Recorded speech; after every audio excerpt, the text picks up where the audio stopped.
Marcos Pakinggan niyo yung mga resign. pinagsasabi Alam mo sa pagpanawagan ko kay Marcos resign dahil ang ginawa ni Marcos sa mga Duterte, karumal-dumal. Dahil noong si PRRD pa lang, inilibing yung ama niya sa maayos na libingan. Pero si PRRD, nung nawala na sa kapangyarihan, inilibing niya na buhay sa ICC. So sino ang mga Pilipinong matutuwa sa Hay, babaeng takpopo.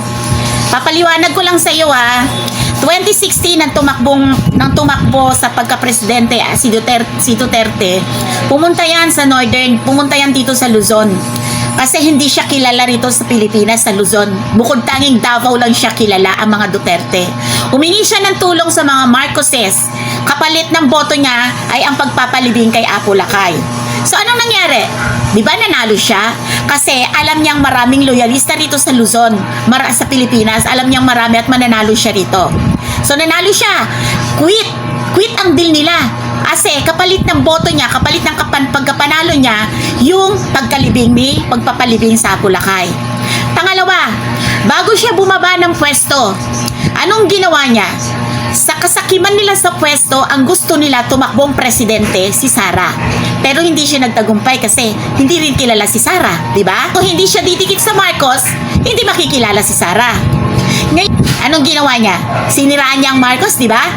Wala siyang ginawa, itinatak niya sa utak ng mga didilis, ng mga ibang BBM na naniniwala sa Marcos, itinatak niya sa pagmumukha namin na si Marcos ay isang bangag, isang adik, lahat-lahat na ng kasamaan ibinato niya habang nangangampanya si Pangulong Marcos.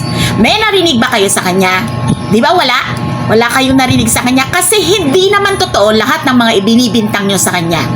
So ngayon, sasabihin mo nang bumaba sa pwesto at nahuli, napunta sa The Hague si Digong at hinuli siya, pinabayaan siya ni Marcos? Binaliwala lang ng Marcos? Ikaw sa palagay mo, matapos kitang durugin, matapos kitang pagsalisalitaan, ibabalik ko sa iyo yung sinabi mo matapos kitang pagsalitaan ng bangag, adik, magnanakaw, kurap, may gana ka pa bang tulungan ako? Di ba wala?